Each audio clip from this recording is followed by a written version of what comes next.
no matter what happens with the offense, no matter what happens on that side of the ball, what improvements or step backs they take, let's not mince words here. The Browns' best chance to become a playoff team next year is going to be in betting on its defense, right? That's the one area where it looks promising, more so promising than what the offense looked like in 2020, because while the offense in 2020 was good, it was not great, right? It was not top 5 in the NFL, like maybe in rushing and pass blocking and run blocking, but it wasn't one of the top 5 scoring offenses in football or anything like that. The Browns defense, on the other hand, they have that.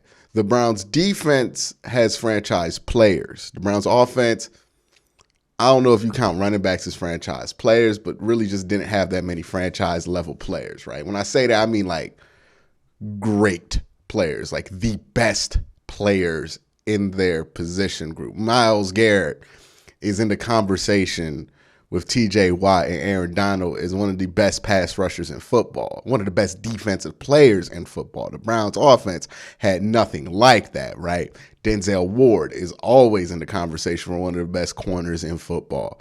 Like, on that side of the ball, regardless of the scheme and how you feel about the scheme or whatever it is, I feel like we just complain about scheme by default sometimes. Regardless of all of that, the Browns have dudes on that roster on the defensive side of the ball, right? And now they added JOK is a guy that they added. Grant Delpit's a guy who could become another guy that can be a big factor.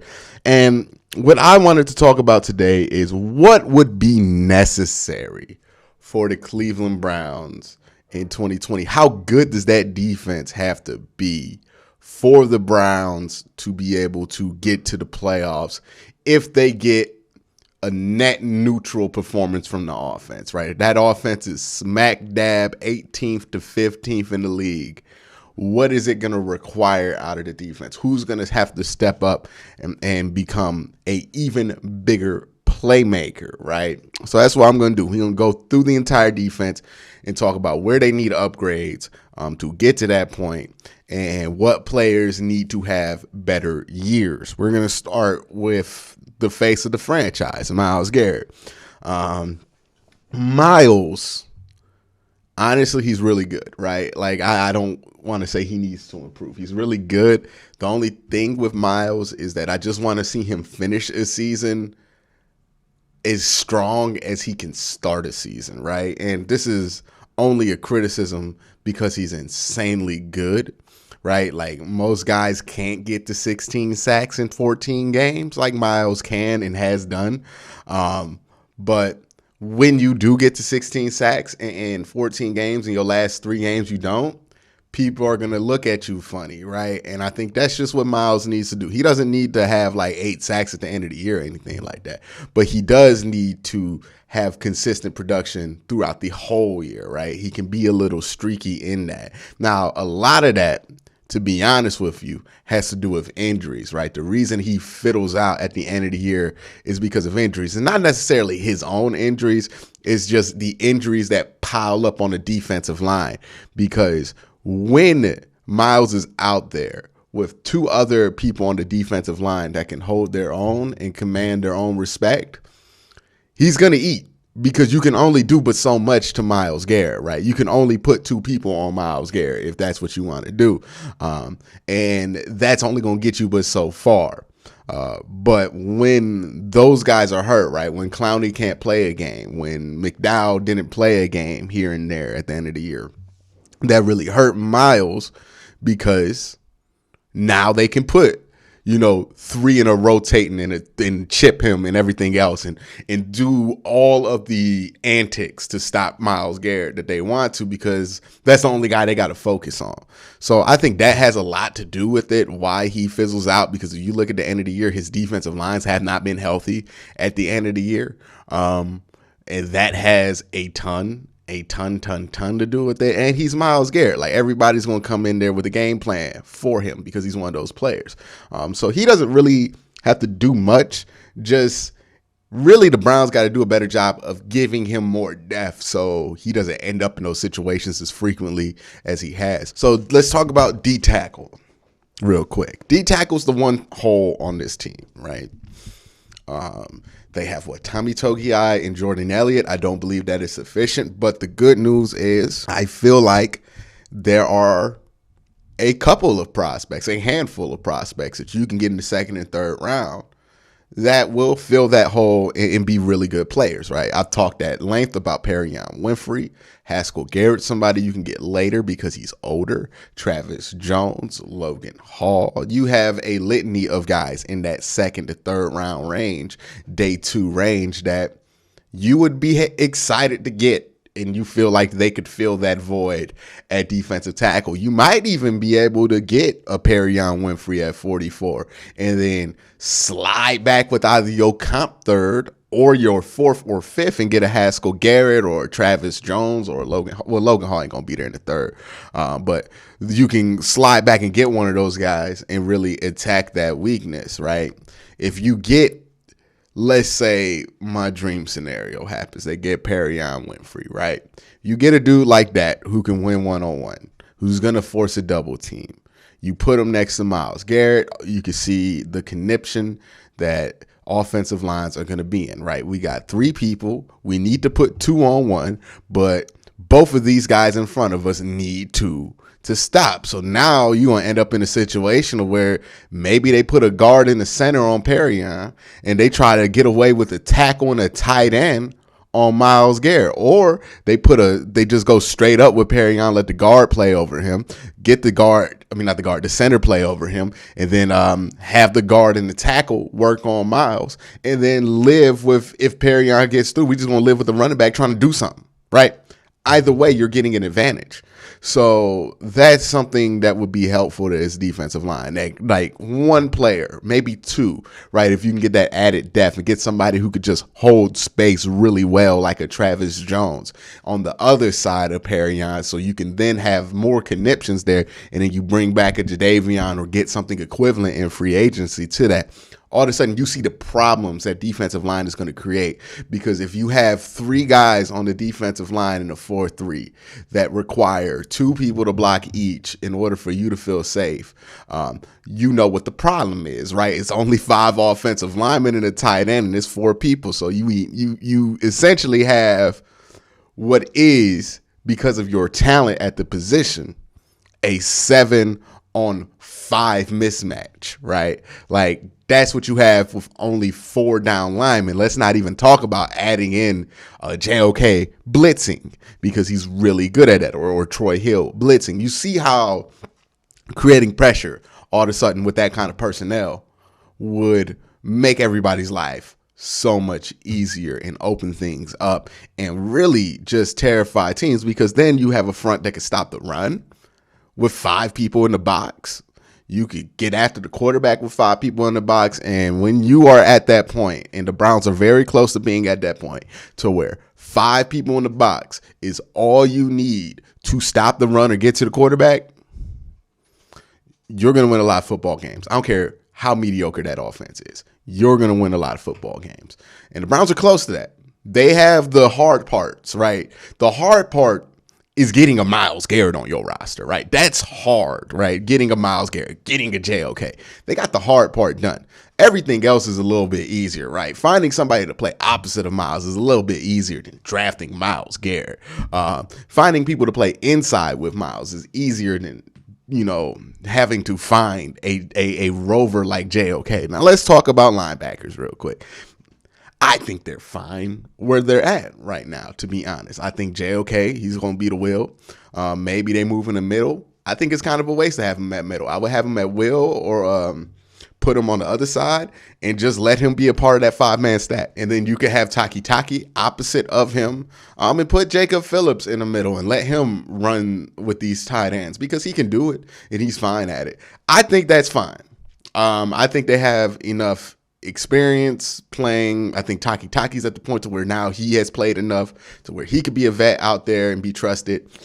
I think that that's a good situation to be in. You have your run stuffer. You could rotate him out with a Malcolm Smith if you really want to. And then you can deal with Jacob Phillips and JOK just taking the majority of snaps at linebacker, and you're fine there. They're both athletic. Look, Jacob Phillips is not the athlete of JOK, but he's fine enough as an athlete, and then JOK is a monster athlete. We already know about him. So I want JOK to take that next step. I want him to become a Pro Bowler this year. That's the only thing, and I think that's very within his grasp. And if he does that in this in this defensive line, fixes some holes that they have there and brings back some key players. Now all of a sudden, just that front seven is one of the best in football, just automatically, right? Like you already have one of the best front sevens in football. And again, the key to being a really good defense in the NFL, how much can you get away with when you only got 5 people in the box? How much can you get away with? The good teams can get away with it, right? San Francisco, they get away with 5 people in the box all the time because everybody on that defensive line is long and strong, right? Like that's what they got going for them is long, strong length. They can defend the run with one linebacker out there. They have one guy who's a dynamic athlete who can go all 3 gaps. And then you have long and strong defensive linemen who can contain the edge. Like that's just what they do.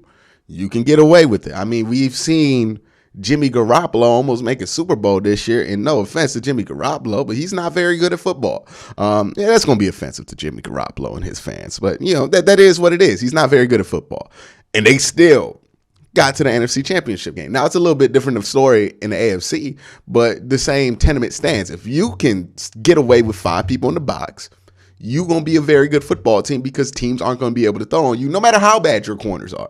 And the Browns don't even have bad corners. Let's talk about corners real quick. Look, Denzel Ward, all he got to do is stay on the field. And I think that's just something we say about Denzel Ward. I think he's done a good job of not getting injured as much the last couple of years. Really, he's only missed because of COVID protocol. So there is that with Denzel Ward. He's fine. He's really good. It's just a question of whether you're going to re-sign him next year. But this year, he's on the roster. He's going to be here. He's good. You're fine there. You have nothing to worry about with your number 1 corner.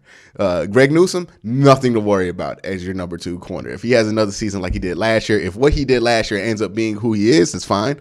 If he gets better, oh my God, you have a great corner. But he's already pretty good. So Greg, and then you have Denzel, you're fine. Maybe, I don't know, is Greedy a free agent? I'm not 100% sure if Greedy's a free agent. I feel like he should because he was a 2nd-round pick in 2019, and this is his 4th year. So either this is his last year. Yeah, this is his last year under contract. So you still got Greedy Williams. And then you also have AJ Green III, who's actually turned into a pretty solid boundary corner. So you got some flexibility there. With your defensive backs, you got MJ Stewart, who's a pretty good backup nickel and safety. And then you have Troy Hill, and you fine. You fine at corner. You 6 deep at corner. I'm all right with it. Like, you can withstand injuries. You're good at corner. I'm happy with where they're at corner. I don't even think they got to get that much better there. Safety, strong safety, John Johnson, he's just got to be a little bit more consistent than he was last year. I'm just going to go out on a limb and say he just had issues adjusting to the new defense. So maybe he has a better second year, right? I'll give him the benefit of the doubt because he's only been here 1 year. But he played well at the end of the year, too. That's why he gets the benefit of the doubt. So if he plays at his normal John Johnson level, we're going to be pretty good there at safety. If Grant, the key here, and I think this is the key that will put the Browns over the top because we know JOK is good. We know Greg Newsome's good.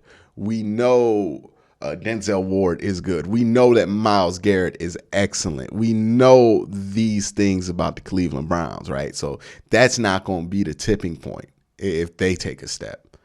The guy who, if he takes a step, that's going to change everything for the Browns.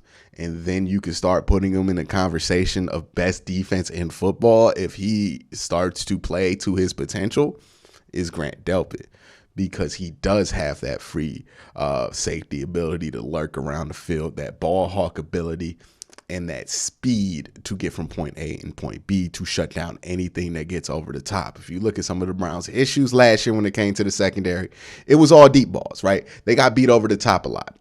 That was their issue last year, was that they got beat over the top. A guy like Grant Delpit playing to his abilities, getting, because last year it was really his rookie year.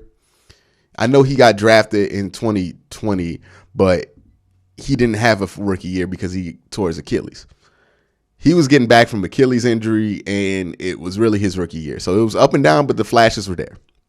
If he comes back in year 2 and has a breakout year 2, and everybody else is healthy and playing at their level, this is going to be one of the best defenses in football. And not only that, it's going to be a defense that can carry you because they're going to get turnovers. They're going to be able to move the ball essentially, right? Because they can get turnovers and force field position, right? Because you're talking about a defense that can force a lot of coverage sacks and just straight up sacks because of the defensive line and the strength of the secondary. So you're going to win a lot of field position because of that. You're going to get turnovers. That's going to make the offense's life easier. And as long as the offense is not what it was last year, right? It's just a net neutral, just an average offense. It's like one of them Case Keenum offenses, right? Like you don't need anything special out the offense. If Grant Delpit turns into what we think Grant Delpit could be, on top of everybody else staying healthy, then yeah, you have a defense that can carry you to the playoffs. But that's what's going to take. It's not much, to be honest with you. You have all of the difficult pieces. It's not about acquiring pieces as much as it is seeing what these pieces are going to turn out to be. And you have a relatively, look, I don't want to say it's guaranteed or anything like that, but more than most teams, you have a better shot at getting those pieces to work out because of what those pieces have been drafted at and what those pieces have showed before. So that's where the Browns are at right now defensively. And that's why, look, I know a lot of people, because of the whole offense situation being a mess, everybody wants to be out on this team and wants to be negative about it and say, oh, we're going to go 8-8 again or whatever people are predicting. It's too early for predictions. But the reason I continue to be optimistic about this team is because I see what they have on defense is special. Like they have the potential to be a special defense. And they showed those flashes last year consistently. Like you look at the roster, you look at the schedule last year. I could point to like 4 games where the Browns won that off the back of the defense. It's rare that defense wins you that many games. And I feel like the defense was really kind of brought down a little bit because of how awful the offense was. I don't know if the Browns offense gets much better than it was last year, but it can't be as bad as it was last year. Like, I'm just not going to bet on that. And if that's the case, then this defense has the opportunity to be special. But that's my thoughts. Let me know what you think down in the comment section below. But again, guys, thank you for watching. Have a great day. Have a good night.